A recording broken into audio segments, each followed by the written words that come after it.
Um dia eu recebi uma pergunta, e até então eu não tinha atentado para a importância dessa pergunta. E a pergunta foi: pastor, em qual esfera do homem os demônios vivem?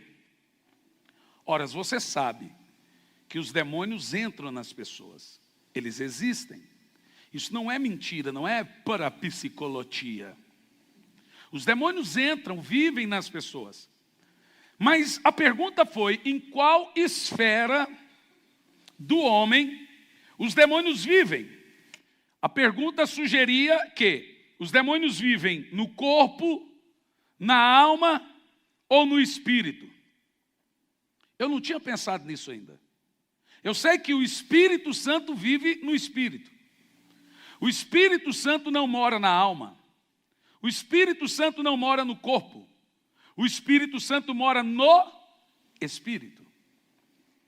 Mas eu não havia pensado, até então, em qual esfera do homem, espírito, alma e corpo, os demônios vivem. Foi só a partir daí que eu passei, então, a me interessar. Porque, se você concorda comigo, a pergunta é de extrema relevância. Vamos lá. Todos nós sabemos que o homem ele é tripartido, ou seja, o termo é tricotomia, que quer dizer 3 em 1. Com isso, nós entendemos que o homem é espírito, alma e corpo. Não é corpo, alma e espírito. É espírito, alma e corpo. O vosso Deus de paz vos santifica em tudo, o vosso espírito, alma e corpo. Em qual dessas partes de espírito, alma e corpo um demônio pode morar? É muito importante, irmãos, nós termos essa resposta, sabermos disso, para que o propenso, eventual libertador, aquela pessoa usada por Deus no ministério de libertação, possa fazer um bom diagnóstico na hora do processo da libertação. Você precisa identificar que tipo de libertação tal pessoa precisa. Então, apesar de um demônio falar, expressar e agir por meio do corpo de um ser humano, ele não mora na dimensão do corpo. Satanás não está na carne. Veja que quando Paulo vai falar em Gálatas 5 dos nossos problemas, aquilo que muitas vezes o movimento de batalha espiritual chama de demônio, Paulo chama de obras da carne. O que mora na sua carne é seu pecado. É os desejos incontroláveis. Satanás não age, ele age através da sua carne, mas ele não mora no seu corpo. Ele pode falar, agir, manusear por meio do corpo, mas ele não mora na dimensão do corpo, pelo simples fato de ele ser um espírito. Mas aí também surge a pergunta: se ele é espírito, ele mora no espírito, porque o Espírito Santo mora no espírito? Também não. Se ele não mora no corpo, e ele não mora no espírito, aonde um demônio poderia viver? Na alma. Aonde um demônio pode viver é na dimensão da alma. Ah, pastor, então agora está fácil. Ficou muito fácil lidar com os problemas espirituais das pessoas. Por isso que boa parte dos problemas emocionais são também problemas espirituais, que começa com desencadeamento. Por isso que um problema espiritual pode estar ligado a uma amargura e etc. Falta de perdão e outras coisas mais. Então, pastor, se um demônio mora na dimensão da alma, fica fácil. É só expulsar o demônio. Sai demônio da alma da pessoa. Bom, mas não é tão fácil assim, meus irmãos, porque a alma, por incrível que pareça, ela não tem só um mundo. Observe o seguinte: O corpo, ele ocupa tempo e espaço. Ele tem um mundo. O espírito não ocupa tempo e espaço, mas ele tem um mundo. Apesar de ambos, espírito, alma e corpo, morarem no seu corpo, a Bíblia diz que eles são distintos. Por isso que o escritor de Hebreus diz que a palavra de Deus é penetrante, eficaz para separar juntas e medulas e espírito e alma. Então veja que espírito, alma e corpo são separados, de tal forma que a alma é inimiga do espírito. Você sabe disso. Paulo diz que brigam entre si, para que inclinar um ao outro para fazer o que deseja. O seu espírito, ele está inclinado a Deus. A palavra inclinar na Bíblia é predisposição a Deus. Ou seja, a alma, ela tem uma predisposição. E o corpo, o espírito e a carne são inimigos. E o troféu dessa guerra é a alma. O espírito quer inclinar a alma e a carne quer inclinar a alma. Você entendeu o que eu disse? Então, o que nós temos que saber para identificar os nossos problemas? Sejam eles espirituais ou sejam eles emocionais. Identificar os mundos da alma. No domingo passado eu trouxe uma mensagem que te ajuda muito nesse ponto. Durante a semana essa mensagem vai ao ar no canal do YouTube. Eu gostaria que você revisse ela. Domingo de manhã eu vou dar ela escrito para todo mundo, como foi prometido. E uma das coisas que foi falado no domingo passado é sobre inteligência emocional. A emoção é uma coisa interessante, irmão. Você perceba que o coração nasceu antes do cérebro. Antes do cérebro existir, o coração batia. Mas depois que o cérebro foi formado, ele passou a controlar as batidas. Isso nos ensina que a razão e emoção devem ter equilíbrio. Foi falado então no domingo pela manhã que inteligência emocional é a razão e a emoção trabalharem juntos. Não é só ser emocional, nem apenas ser racional. É ter razão e emoção cooperando.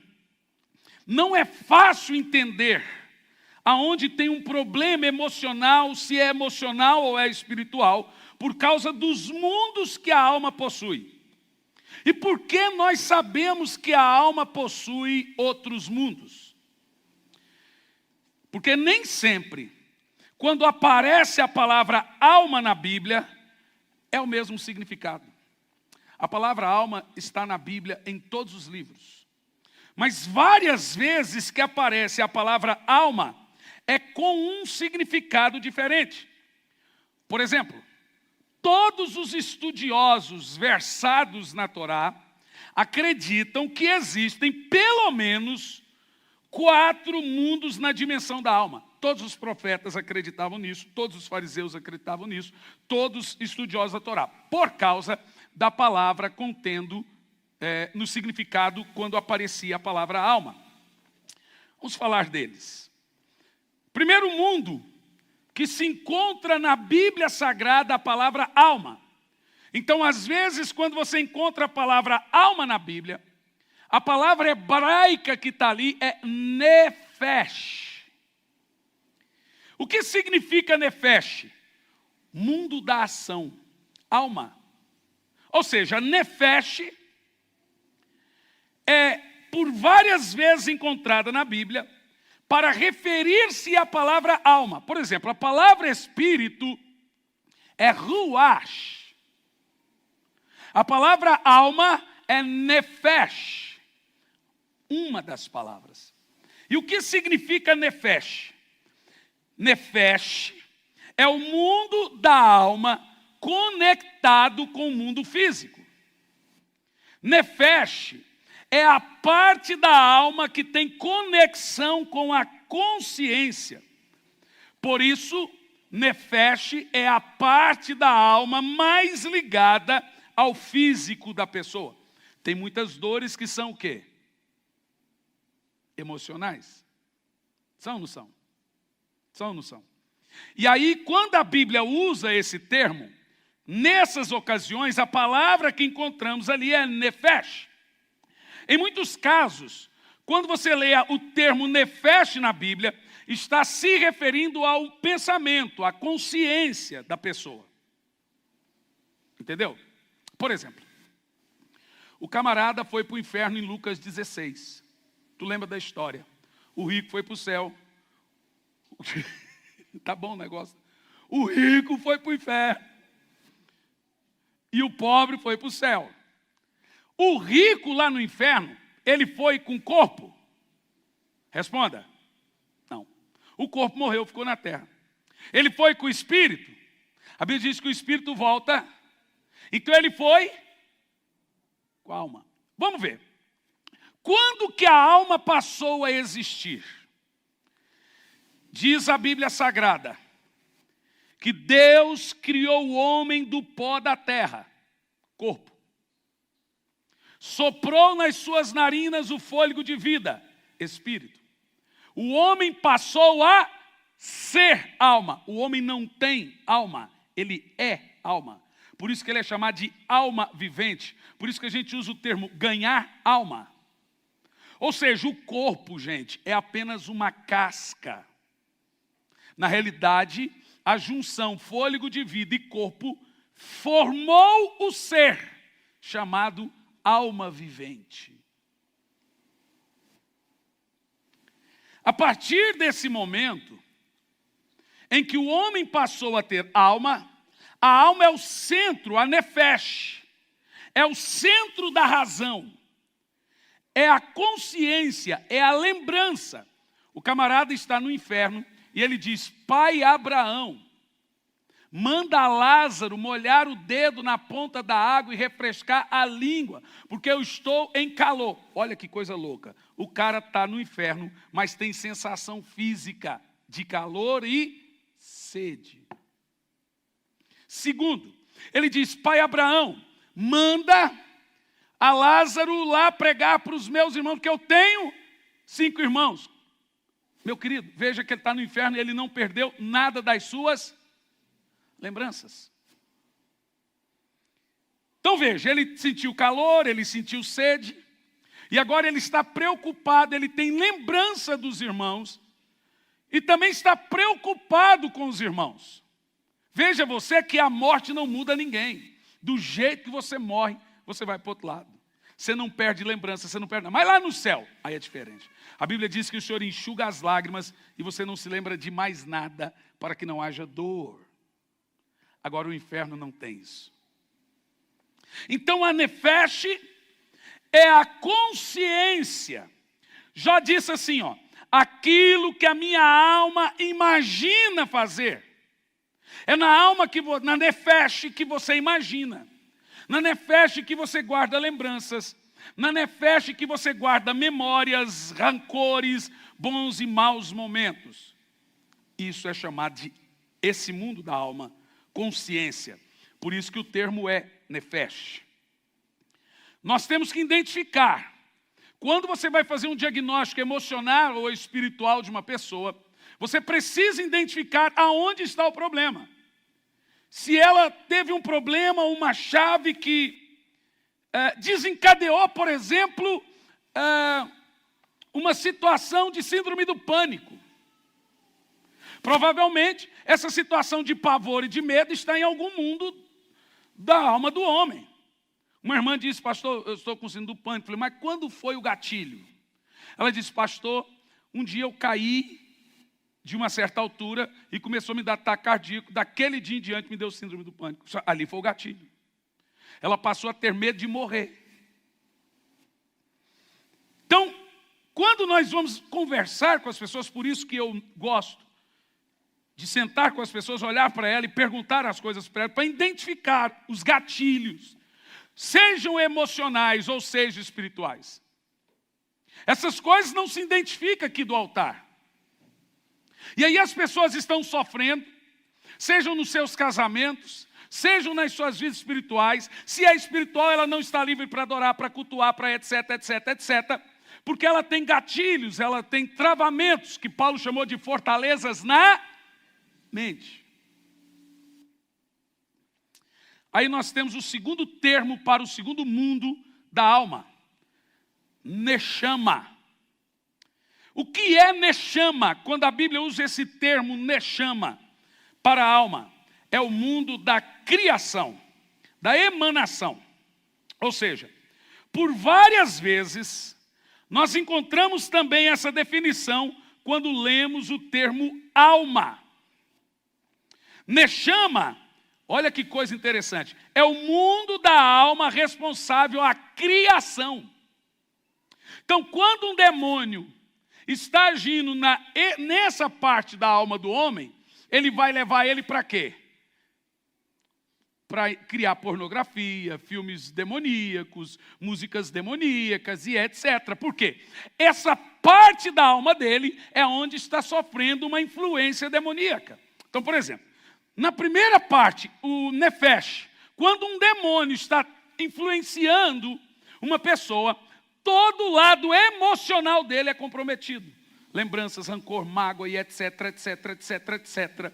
Ele tem sofismas na mente dele.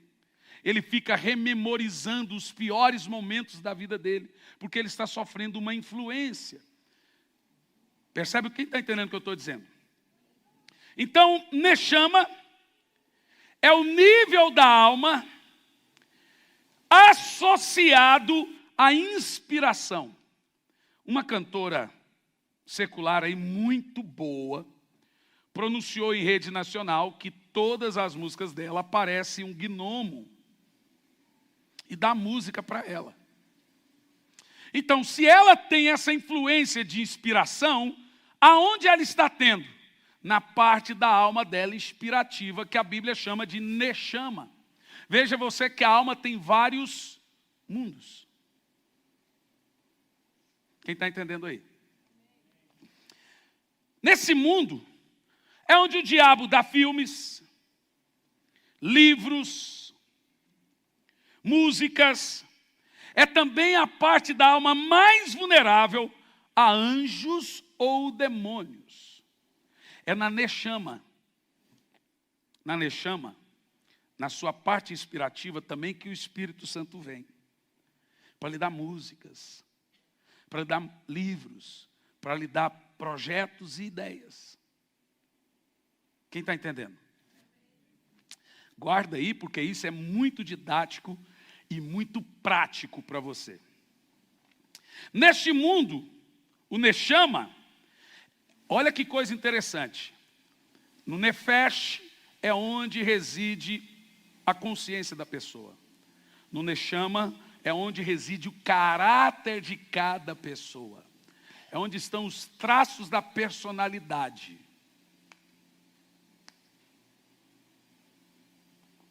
Vocês estão aí? Tem uma coisa boa pregar em Curitiba, é a atenção, gente. Eu gosto disso. Ainda mais para quem gosta de ensinar. Por isso que muitas vezes nós lemos o termo alma, e quando vamos ver está escrito Neshama, que quer dizer inspiração. Por isso que aquilo que a sua alma imagina fazer, texto bem conhecido, o termo alma ali é Neshama, aquilo que sua Neshama imagina. Como imagina na sua Neshama, assim será. Estamos no processo do projeto de vida, que foi lançado domingo passado. Aquilo que é na Neshama, que Deus põe projetos, sonhos, inspirações e etc. O terceiro mundo da alma, mencionado na Bíblia, é Shayá. Se você estiver anotando, eu posso soletrar para você. Neshama é fácil, tudo com SH. Nefesh também. Shayá é C-H-A-Y-A-H.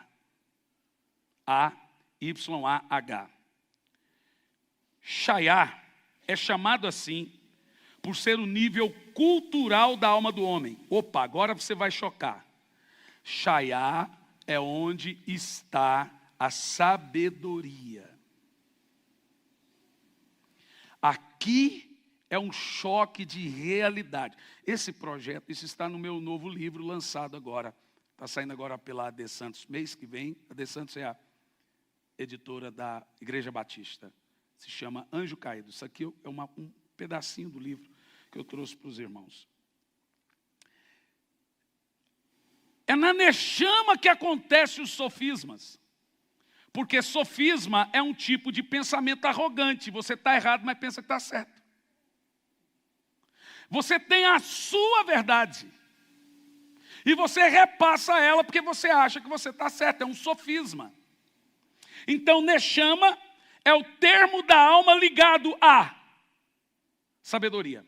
É na Neshama que entra espíritos de arrogância, presunção, prepotência e orgulho. Quando a Bíblia usa termos alma arrogante, a palavra usada lá é shayá. Eu confundi a palavra? Que bom que eu corrigi agora, né? Isso mostra cansaço, viu, gente? Isso se chama ato falho. A mente pensa uma coisa, a boca fala outra. Mas corrigindo.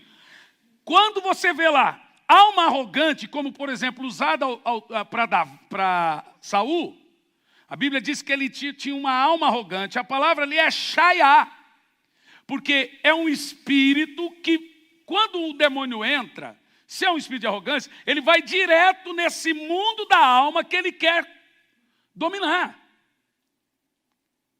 Seja na consciência, seja na parte de criação, de inspiração, seja na parte de emanação, que é cultural, sabedoria. Então, quando entra um espírito desobediente, orgulhoso, obstinado, ele reside na parte do sofisma, da sabedoria. Essa é a fortaleza da mente. Quer dizer, todas são, mas essa é complicada porque nenhum orgulhoso se acha orgulhoso, ele se acha certo. Quando Satanás caiu, ele não caiu porque adulterou. Ele caiu por causa do orgulho. O orgulho é o pior de todos os pecados. É o primeiro. Ele é o pai de todos os pecados. Eu sou uma pessoa tão humilde que eu estou escrevendo um livro. As 10 pessoas mais humildes do mundo. Como eu treinei as 9 e me tornei a número 1.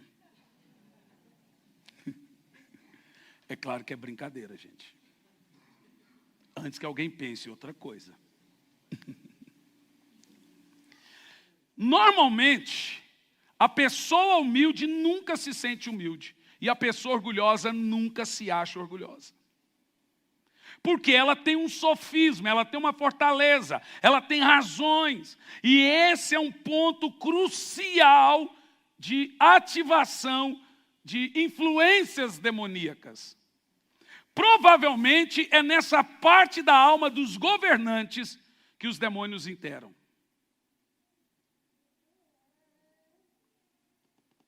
Dos intelectuais, dos ateus. E o quarto e último mundo. Yehidá. São palavras hebraicas, estão na Bíblia. Y-E-H-I-D-A-H. Yehidá. Recapitulando rapidinho. Os demônios podem atuar na consciência, pensamentos, traumas e etc., que se chama nefesh. Tudo que te traz lembrança é nefesh, o termo para alma. Os demônios podem atuar também na parte de inspiração, levando você a fazer coisas que vai... por exemplo, eu estava assistindo na MTV um clipe da Miley Cyrus. E a Miley Cyrus, um clipe não, um show, no final do show dela, ela disse assim: se você pedir alguma coisa para Deus e Ele não lhe dá, experimente pedir a Lúcifer, Ele lhe dará. E a Miley Cyrus diz assim: para Deus você precisa ter fé, para Lúcifer é só pedir. Tu crê nisso? A ídola da juventude. Veja, músicas são complicados. Nós não podemos chegar aqui e dizer que música secular é do mundo. De Marte que não é.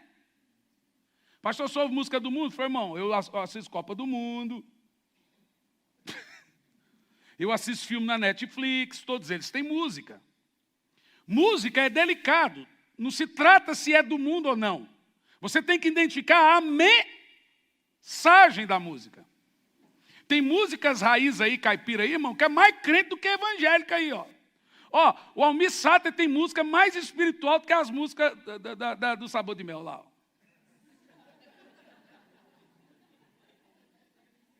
O cara começa, ando devagar, porque já tive... Não, eu não gosto, porque eu sou bem acelerado, né, mas... Bom, não estou fazendo apologia aqui ao secularismo, eu estou dizendo a você o seguinte. Eu ouvi a Helena Tanuri dizer que o problema da música é que toda inspiração sai da alma. Escuta isso. Toda inspiração sai da alma. E toda inspiração tem alguém que inspirou. O problema da música é porque o cantor fez aquilo. O nome disso é inspiração. É nisso que você tem que tomar cuidado. Não é se é de Deus, se é do diabo. Não existe dó maior de Deus, dó menor do diabo. Ok? Não, essa música é de Deus. Não existe. Música, é dó maior. O problema é a inspiração. Você tem que ter maturidade, porque a inspiração vem da alma. E a alma foi inspirada.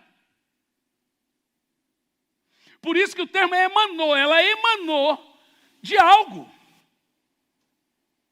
E o propósito da inspiração é influenciar quem ouve, quem assiste, quem vê.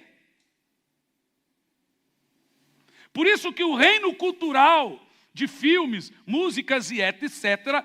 podem, não estou dizendo que são, mas podem ser perigosos. Nós temos que ter sabedoria para saber o que assistimos, ou vemos ou ouvimos. Eu gosto muito de filme, gente.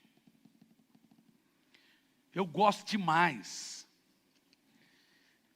Então eu tenho que ter sabedoria para o que eu assisto. Esses dias a minha filha, que tem 3 anos, olhou para o Gianluca e falou assim, maldito, você é um maldito. A gente já corrigiu. E ela não falava onde ela ouviu. Então eu falei para minha esposa, deixa ela continuar assistindo tudo. Vamos ver quem é que fala isso. Foi assistindo desenho da Barbie na Netflix. Toda hora aquela amiguinha quer derrubar a Barbie, fala, mas maldita, maldita, maldito. Agora uma criança de 3 anos repetindo isso. Irmãos, não estamos aqui decidindo, espiritualizando o que é pecado ou não. Você tem que saber de onde vem determinada inspiração. Qual é o propósito de determinada inspiração. Mas se você quiser também deixar aqui, ninguém é proibido a nada. Que você pode até ir para o inferno se você quiser, ninguém vai te impedir. Vai por mim, eu te juro. Quem me conhece, eu deixo as pessoas, mas pastor, eu posso ir para o inferno? Claro, você quer ir? Eu só não falo, vai com Deus.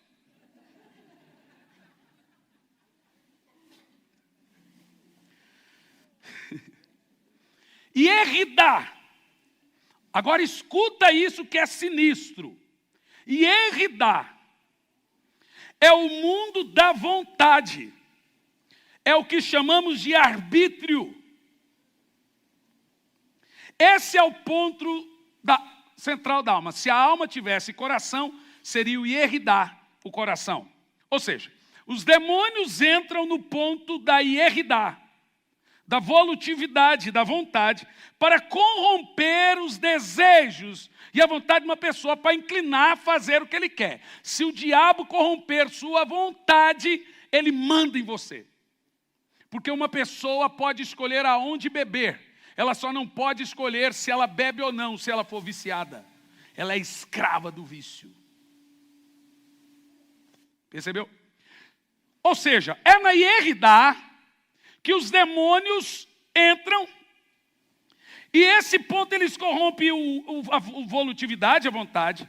Ou seja, Derrida, meus queridos, é o maior elo com Deus. É também na Derrida, na sua parte da vontade, que o Espírito Santo mais trabalha. É na Derrida que é produzido o desejo de orar. voltando à mensagem da quarta passada. Agora, por que 80% das guerras acontece nessa parte da nossa alma? Por causa da inclinação. Se mudarem o seu arbítrio, muda você. Quando você muda o pensamento de uma pessoa, a vontade de uma pessoa, chama isso de quê? Manipulação. Os coaches chamam isso de PNL, Programação Neurolinguística. O que faz uma programação neurolinguística? Eles estão reprogramando o seu cérebro, sua vontade, seu jeito de fazer, através de comandos, com perguntas exatas para obter respostas certas.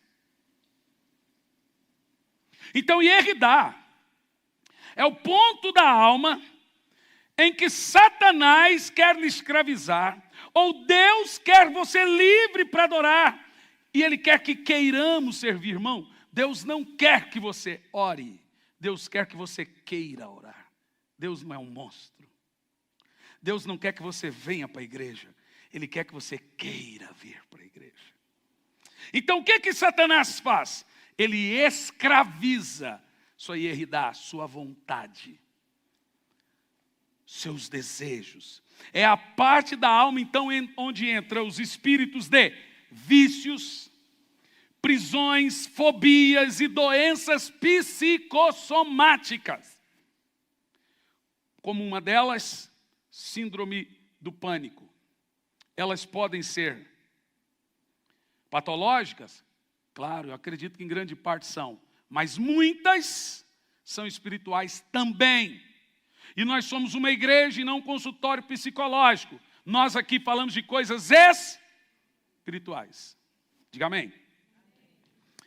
Quando nós conversamos com pessoas e começamos a identificar os seus problemas, ou espirituais ou emocionais, primeiro não identificamos se é espiritual ou emocional. Mas quem conhece os mundos da alma, basta olhar para uma pessoa e saber se o problema dela é emocional ou espiritual. Até o jeito de olhar muda, gente. Porque os olhos são... Isso não está na Bíblia, mas é uma verdade absoluta. Olhe no olho da pessoa, você vai ver os 4 mundos da alma dela. Quando você começa a conversar com as pessoas, você vai ver se ela é orgulhosa, se ela é arrogante, se ela tem mágoa, se ela não perdoa, se ela é boa de coração, se ela é criativa. Se você vai ver qual é o problema dela. Se ela está presa a uma fortaleza na mente, o que nós temos que fazer? Conversar, identificar. Sugere-se que um homem de Deus, ou um médico, ou qualquer pessoa, ele faz 3 coisas por alguém. Primeiro, identifica o problema. Segundo, isola o problema. Terceiro, trata o problema. Quando você me procura, quem já está me procurando sabe que eu faço essas 3 coisas. Vou saber o problema. Depois, vamos isolar o problema. Depois, vamos tratar o problema. E essas coisas são feitas quando identificamos essas situações espirituais. É muito eficiente, meus irmãos, saber em qual mundo da alma de uma pessoa está agindo um problema, seja ele emocional patológico ou seja espiritual. Como que você vai ajudar uma pessoa sem saber onde foi atirado ou disparado o gatilho? Nós precisamos, em primeiro lugar, nos abrir. Ninguém vence, consegue chegar, triunfar sozinho. Por isso que você precisa de um homem de Deus. O homem de Deus vai saber se o seu problema é emocional, patológico, ele vai te mandar para um psicólogo. Mas se for espiritual, é com ele mesmo. Porque boa parte dos nossos problemas são tratáveis, irmãos. Sabe, eu disse domingo passado pela manhã e vou dizer de novo. O seu melhor momento pode se repetir de novo. Basta você identificar o que eu estava fazendo quando vivia esse melhor momento. Isso. Como eu agia quando vivia esse melhor momento. Isso. Faça de novo. O que importa não é o momento que você viveu. É o que levou você a viver aquele melhor momento. O que importa para você. Quais foram as atitudes que você tomou? O que você fez para viver aquele melhor momento que você viveu na sua vida? Ele pode se repetir. E eu concluo aqui, falando das duas partes do homem. O homem existe, ele subsiste e ele está em duas partes. Agora não é o espírito, alma e corpo. Agora são as duas partes, material e espiritual. As duas partes são real. Ele, o homem, está na atmosfera do espírito e na atmosfera do corpo. Olha o que Paulo diz. Posição e condição. Atmosfera do espírito e do corpo. Qual é a sua condição? Sou nova criatura. É quem você é hoje. É a sua condição diante de Deus. Quem é nova criatura? Diz, eu sou a justiça de Deus. Diz, essa é a minha condição. Quando Deus olha para você, Ele te vê quem? Como? Nasci de novo. Essa é a sua condição. Qual é a sua posição? É diferente da sua condição. Paulo diz que nós estamos assentados nas regiões celestiais com Cristo, reinando em vida. Viu? Você não está aqui. A sua matéria está aqui, mas sua parte espiritual está assentado nas regiões espirituais, reinando com Cristo. Com isso eu estou dizendo que a sua parte espiritual tem autoridades, e elas vêm pelo nome de Jesus e o sangue de Jesus.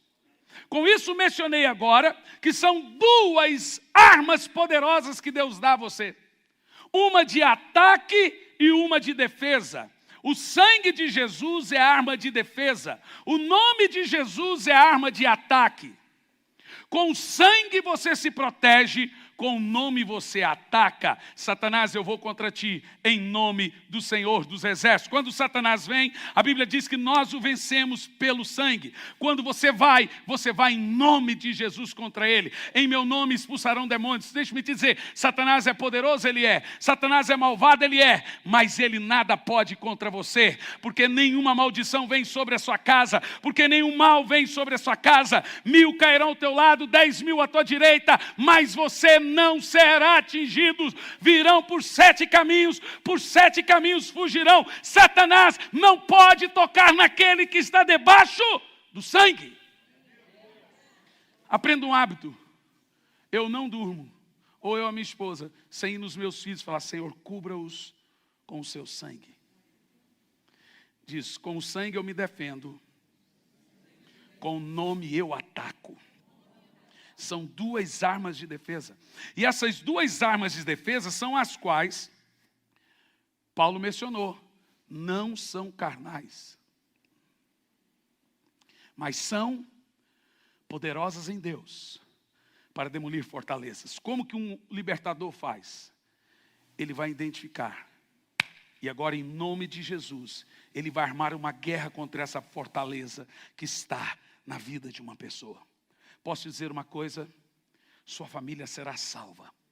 Boa parte de vocês terá a sua casa salva ainda esse ano. Não, você não entendeu, não é possível. Então você não quer que sua família seja salva.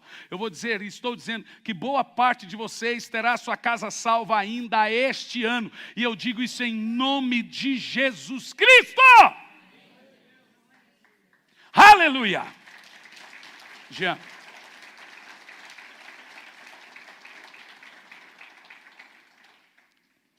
Eu estou disposto, ainda este ano, e no possível, tramarmos uma guerra contra fortalezas, para quebrar os sofismas da mente que estão nos seus familiares, para que não veja a luz de Cristo.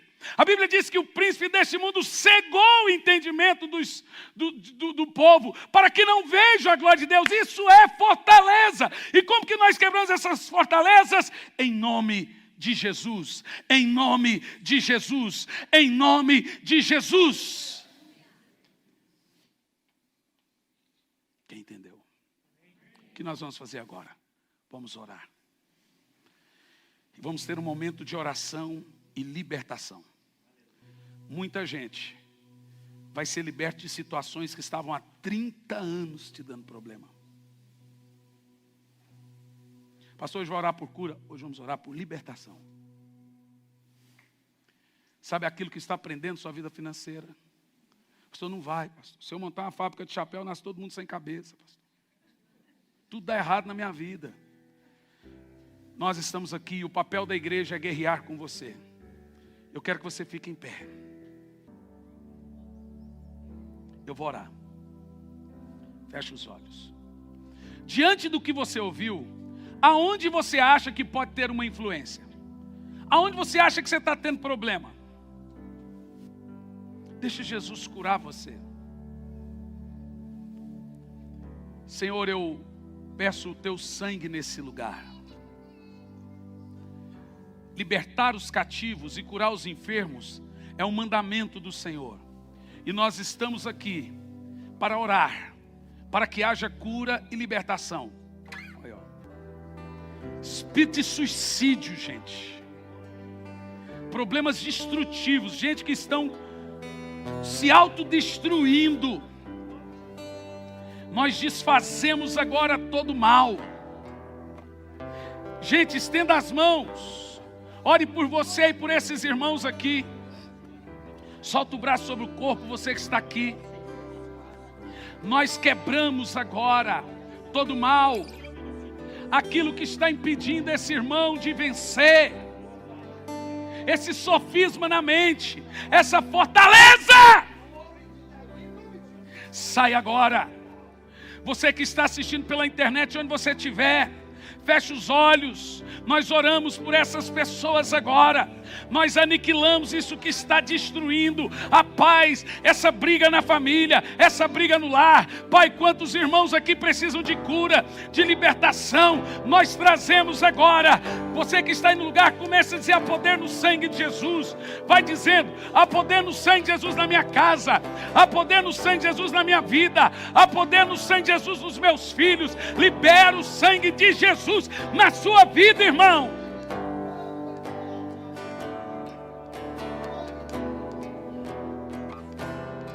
Em nome de Jesus. Você tem pessoas que não creem de jeito nenhum no Evangelho. Começa a quebrar no poder do sangue em nome de Jesus esse sofisma na mente do seu marido, na mente do seu filho.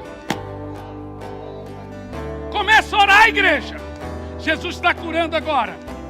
Jesus está libertando agora. Em nome de Jesus.